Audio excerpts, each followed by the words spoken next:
उस समय जब आप कुंडली दिखाए थे तो बहुत लेट था। अभी पनौती खत्म होने के लिए और 4 महीना बाकी है। तो अभी फिर इस रेमेडी का कोई मूल्य नहीं रह जाएगा, है ना, क्योंकि आपके कुंडली में पंचम का शनि नहीं है।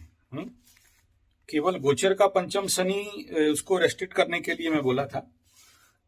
आप जगन्नाथपुरी जरूर जाइए, लेकिन अब वहां का रेमेडी नहीं करना। जगन्नाथपुरी में मंदिर का रेमेडी नहीं होगा। मंदिर के जो महास्वर्ग द्वार है, एक स्मशान घाट, ठीक है, वहां पर रेमेडी करोगे।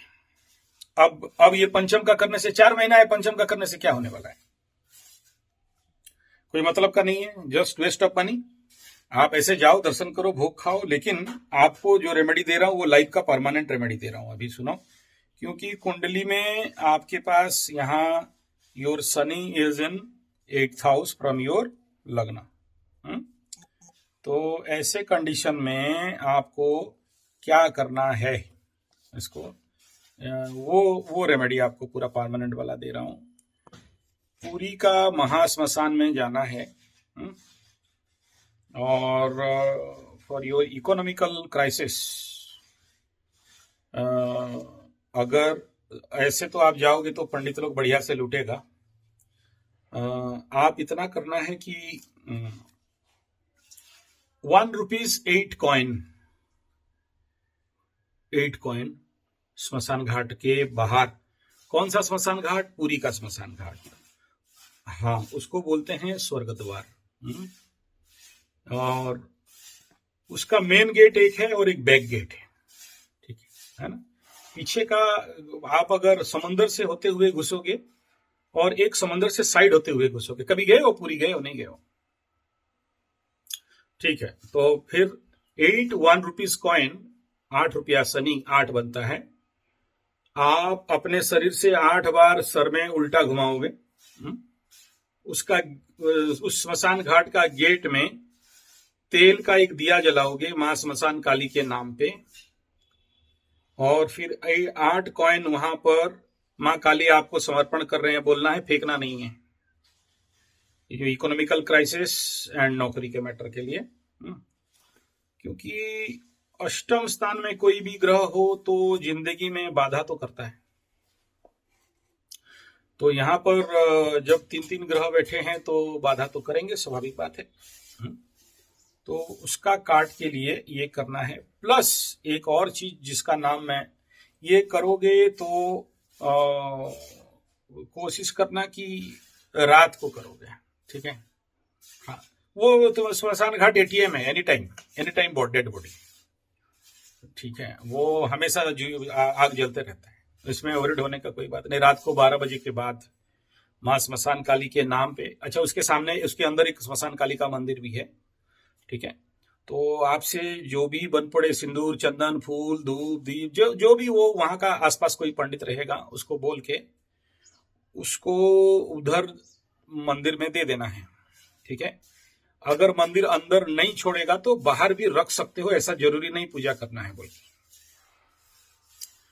उसके बाद एक ऐसा करो कि अगर वहां कोई मिल जाए तो थोड़ा सा साफ सुथरा झाड़ू वगैरह भी आपसे सेवा करना, एज ए कर्म योगा, स्मशान घाट का सेवा करना। इसको करने के बाद आपका जनेऊ वगैरह होता है क्या? हाँ, तो नहा धो के सारा कपड़ा उधर ही, मतलब उधर नहीं, समंदर में, स्मशान घाट में नहीं छोड़ना। समंदर में नहाओगे जाके वहां से, तो समंदर में छोड़ देना है, ठीक है।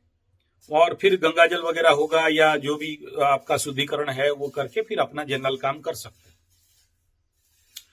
तो ये अगर पॉसिबल है तो 8 दिन का उपाख्यान है ये, ठीक है। एक दिन में काम नहीं बनता है। 8 का शनि, 8 बार का स्मशान घाट में सेवा, स्मशान काली का सेवा। आप जाते जाओ, आपको रास्ता मिल जाएगा। उसमें एग्जैक्ट कुछ भी नहीं बोल सकते, और कोई पंडित करता नहीं जल्दी, ठीक है। तो कोई पंडित के द्वारा ये होप करना कि ये कर देगा, ऐसा नहीं होता है। अच्छे लोग डरते हैं, है ना।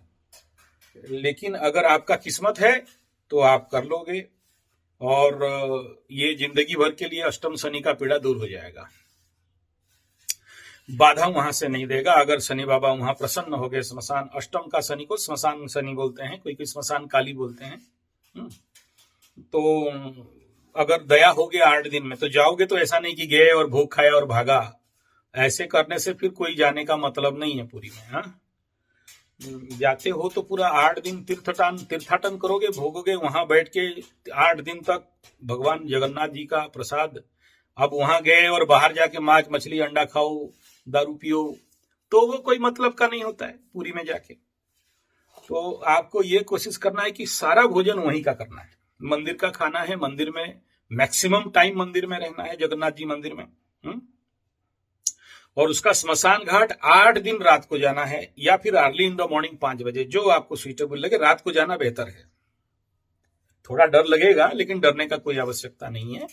मैं भी गया हूं, मैं भी बहुतों का काम कराया हूं, ठीक है। और ये सब स्मशान वाला काम करने से इसका पंडित लोग बहुत फीस लेता है, 50,000 60,000 ले लेता है, ठीक है। कोई करना के लिए राजी नहीं होता है, वो जो करता है उनको दंड भी मिलता है। मेरे को भी दंड मिला है ठीक है, मैं क्या बताऊं, मतलब 5,000 कमाई और 50,000 का नुकसान होता है इसमें, ठीक है। हाँ, ये पंडित लोगों का है, मतलब 5,000 का तो कमाई कर लिया, लेकिन 50,000 नुकसान होगा। तो इसीलिए द पंडित जनरली क्लेम करते हैं 50,000 60,000 रुपया क्लेम करते हैं। उनका भी लॉस होता है, उनको भी वो दंड मिलता है। हाँ, सबको मिलता है। आपका दंड वो लेके जाएगा, मतलब क्या है, वो होता है। ये पंडित लोग क्योंकि गायत्री करते हैं तो झेल लेते हैं, जो गायत्री नहीं किया वो झेल नहीं सकता है। हम लोग तो गायत्री करके भी झेल जाए, मतलब हमें कुछ परसेंटेज, बहुत नहीं मिलता है, लेकिन कुछ परसेंटेज हमें भी मिलता है।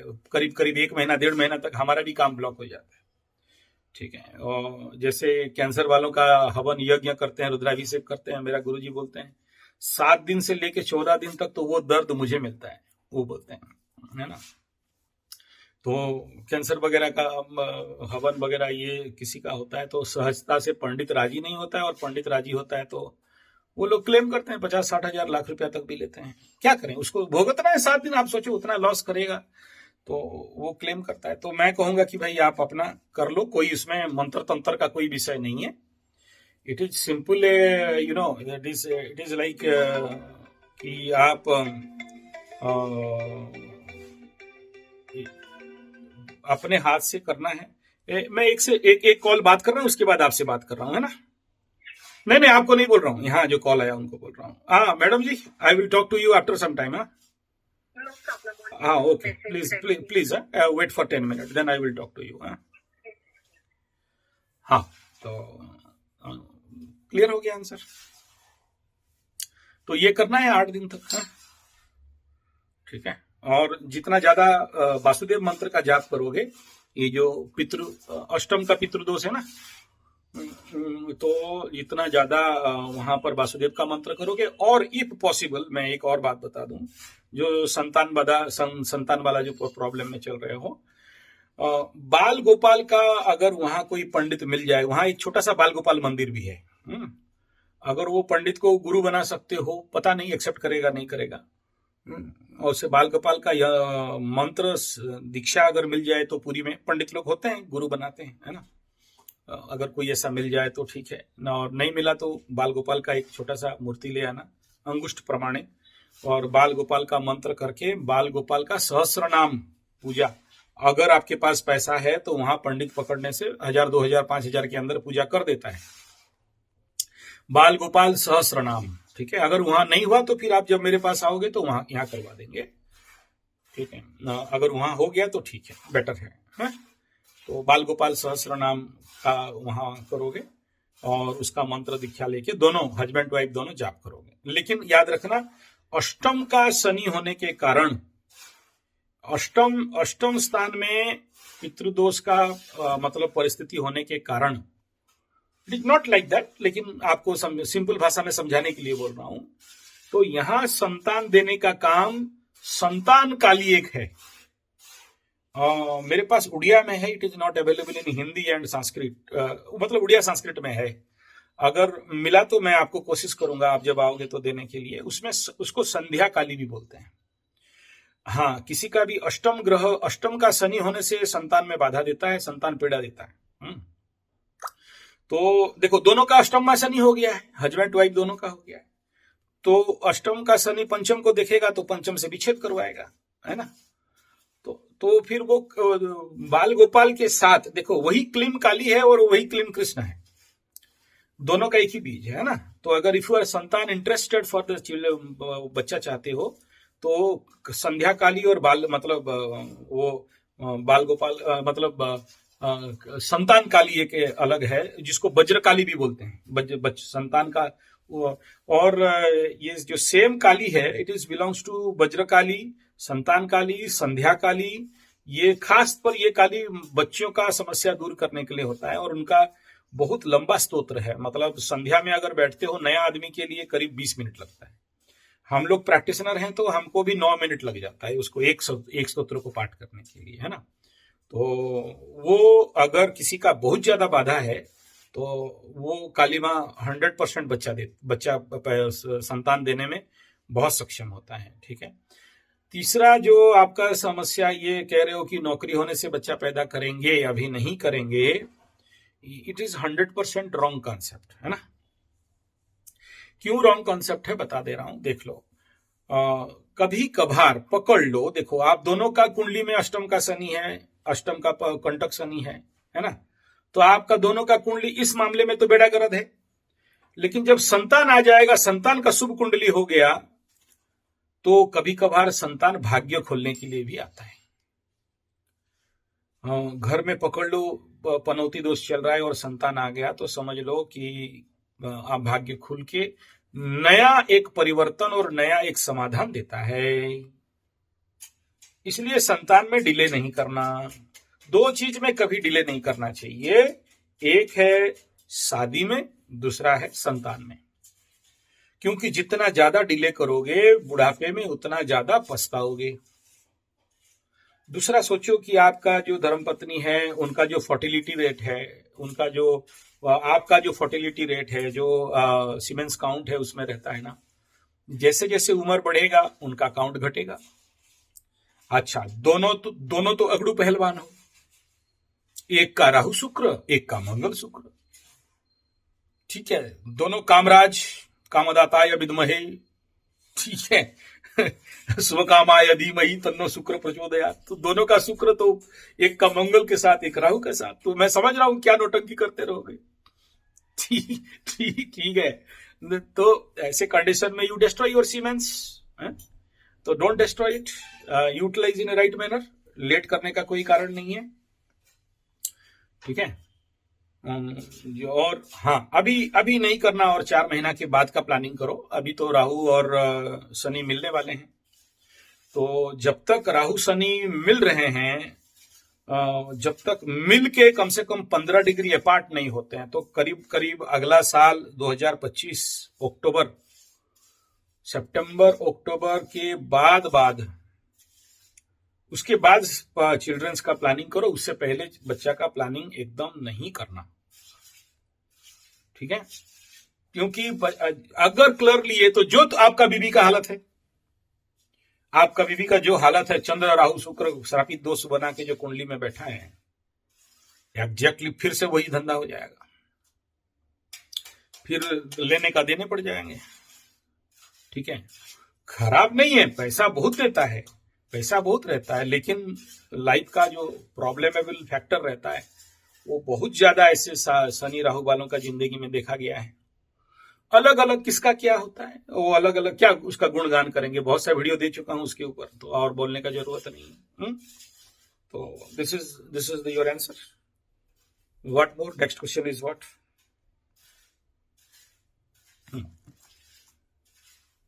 तो सबसे पहला जो संकोष्ठी करते हो, गणपति को बूंदी का लड्डू चढ़ाते हो। बूंदी का लड्डू गणपति बोले थे आपको, हमको बूंदी लड्डू चाहिए है। रिफाइंड तेल का बना हुआ दुकान से खरीदा हुआ बूंदी का लड्डू गणपति को दोगे, गणपति भगवान खुश हो जाएंगे। तो कौन सा लड्डू खाना है, फिर उपवास करके। पागल तो पागल, महापागल है, परम पागल है। पागलपन का हद नहीं है क्या। एक बॉडी में आप फास्टिंग करते हो, बॉडी का डिटॉक्सिफिकेशन करते हो, वो डिटॉक्सिफिकेशन के जगह में वो रिफाइन तेल से बना हुआ प्योर गाय का चर्बी वाला घी से बूंदी का लड्डू खाओगे, उपवास करोगे, उसमें गणपति खुश हो जाएगा। हाँ, गुड़ से बना हुआ लड्डू है ना, मोदक, यस, गुड़ का, और वो घर में खुद बनाना है। वो गणपति का मंत्र जाप करते करते लड्डू बनता है। ठीक है, वो लड्डू बनाओगे और उसमें क्या क्या मिलेगा उसको भी समझो। ठीक है, उसमें देखो बेसन, देसी वाला बेसन, उसमें 5 प्रकार के बेसन का लड्डू, उसमें पंचमेवा का फल और नारियल वाला जो पंचमेवा आता है, काजू किशमिश पंचमेवा इलायची वगैरह, ये जो पंचमेवा अवेलेबल है उसको भी पाउडर करना है, ऐसा नहीं गोटा गोटा घुसेड़ दो उसमें। और ओरिजिनल गाय का घी, इनको बना के आप डब्बा में रख दो, फिर संकोष्ठी करते रहो। 1 लड्डू क्यों, 10 लड्डू खाओ, कोई प्रॉब्लम नहीं। अच्छा, उस लड्डू में गेहूं का चोकड़, इसको भी पाउडर फॉर्म में लाना है, उसको भी बोलना डबल पीस के दो। ठीक है, ये होना है गेहूं का और कुट्टू का आटा बोलते हैं ना। हाँ, तो ये, और उसमें जानते हो मड़ुआ, यू अंडरस्टैंड? मड़ुआ नहीं जानते हो, मिलेट्स में आता है। हाँ, आप टाइप करो मड़ुआ, निकल जाएगा। मिशन शक्ति में हमारे तरफ जोर से चल रहा है। साउथ में रागी बोलते हैं, नहीं, बाजरा अलग है, बाजरी अलग है, मड़ुआ अलग है। रागी, यस यस यस, है ना। हाँ, तो वो सारा आटा मिलेगा उसमें। आटा मीन्स बेसन का, जैसे चना का बेसन हो गया, है ना। 5 से 7 अनाज का मिला के वो लड्डू बनता है गणपति का मोदक।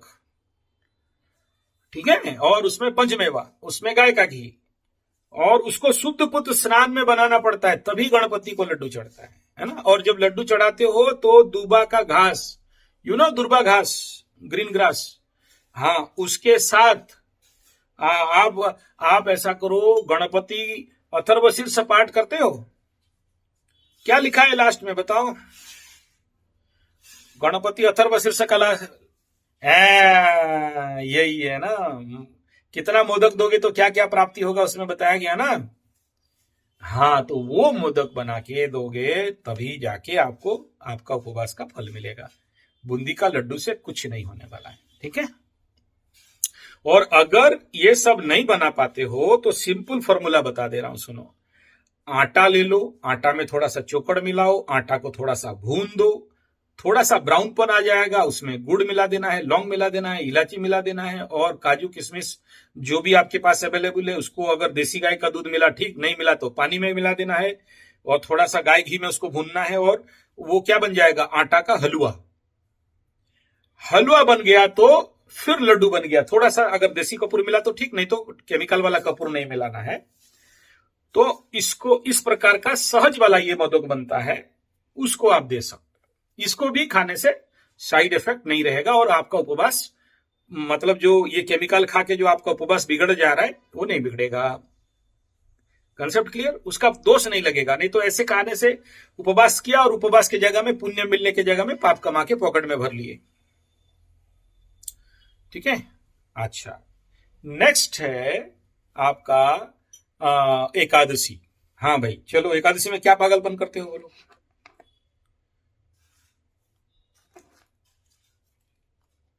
क्या भोजन?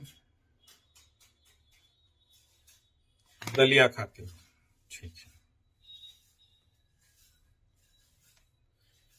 साबूदाना खाते हो?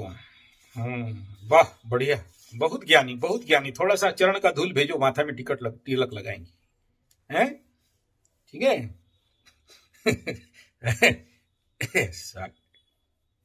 हाँ, गुजरात वाले थोड़ा ज्ञानी हैं, धनी हैं, बहुत पैसा है ना। उधर मोदी चाय बेच रहा था, है ना। तो क्या करेगा चाय वाला, अगर देश का प्रधानमंत्री बनेगा तो ठीक है। और फिर शाह बाबू मोटू, ठीक है, तो सबको खिलाएगा, वो वही चीज खिलाएगा, है ना। बीजेपी का हिंदू पार्टी लेकिन गोरक्षा नहीं करेगा, क्या करेगा। हाँ, चलिए, नहीं, मैं मोदी विरोधी नहीं हूं, मैं वोट तो उसी को देता हूं लेकिन करे क्या, चाय वाला आदमी और पीएम बनेगा तो क्या करेगा, यही सब खिलाएगा और क्या। ठीक है, अच्छा चलो कोई बात नहीं, क्या करें, हमारे पास जो नेता है उसी को तो स्वीकार करना पड़ेगा, है ना। चलो मोदी भाई जिंदाबाद, साहब बाबू जिंदाबाद। ओके, अब सुनो, एकादशी में सबसे पहला, अगर कोई आदमी एकादशी कर रहा है तो मेरा उसको साधुवाद नमस्कार। मैं भी मतलब 24 एकादशी 24 साल तक मेरा मेरा सबसे बड़ा रहा। और तो एकादशी अगर कोई आदमी साइंटिफिकली करे, ठीक है, तो याद रखना सबसे बड़ा रेमेडी तो यही है। इससे बढ़िया रेमेडी और कुछ हो नहीं सकता। मतलब जो व्यक्ति जिंदगी में एकादशी कर रहा है, हम सीधा उसका कुंडली बंद करते हैं, नमस्कार, गेट आउट बोलते हैं। तो मैं कोई रेमेडी और नहीं है। अगर 24 एकादशी साल का करते हो, किसी शनि राहु केतु का, माय का, बाप का दम नहीं है कि आपका एक बाल बांका करते। और ऐसे एकादशी करने वालों के पास तो पाप रहता नहीं है, तो फिर ग्रह आके करेंगे क्या, उखाड़ ही नहीं सकते आपका। देखो, ग्रहों को, कोई भी ग्रह हो, पाप ग्रह, शनि राहु केतु मंगल, आपको तभी हार्म करेंगे, आपका उखाड़ेंगे, जब आपके अंदर स्टॉक ऑफ ग्राहिक एनर्जी है। तो रहेगा नहीं ना जब फास्टिंग अगर सही से करते हो, एकादशी सही से करते हो। लेकिन साबूदाना खाओगे और बूंदी का लड्डू खा के एकादशी करोगे तो दौड़ा दौड़ा के पीटेंगे आपको, ठीक है। बोला अच्छा तू एकादशी करता है लड्डू खा के और सागू का दाना खा के एकादशी करता है, लाओ डंडा लाओ, तेल उल लगाओ, इसको ठोको। अच्छा से ठोका ही पड़ता है, ठीक है। तो क्या करना चाहिए एकादशी में, इसको समझना बहुत जरूरी है।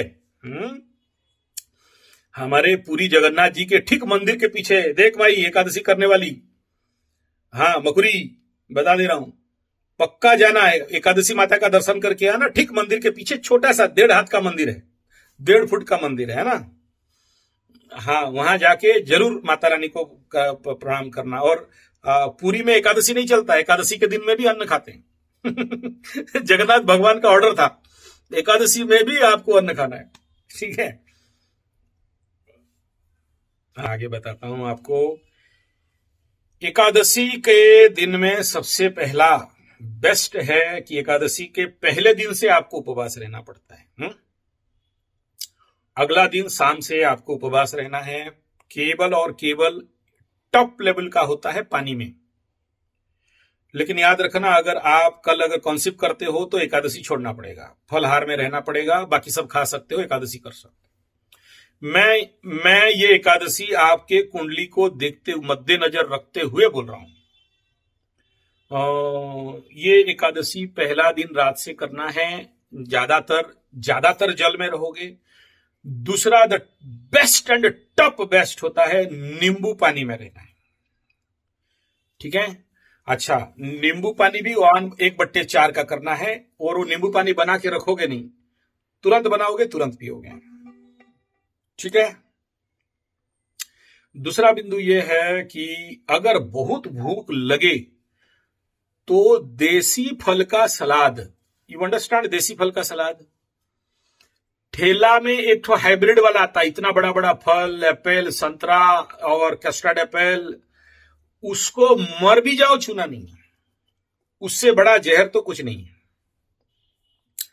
तो उसको नहीं लेना है। अगर देसी फल मिल जाए तो ठीक, देसी फल नहीं मिले तो फिर नींबू पानी और ओनली नींबू वाटर में उपवास करना है। ये सागुदाना मागुदाना कुछ नहीं चलेगा, और अग्नि पाक द्रव्य नहीं खाना है। सागुदाना अगर अग्नि में बना नहीं खाना है, ठीक है। तो अग्नि पाक द्रव्य को छोड़ देना है। देखो, आपके जो कुंडली में, जानते हो ना सबसे बड़ा भयंकर योग क्या है आपके कुंडली में? हाँ, श्रापित योग का कुंडली है, ठीक है।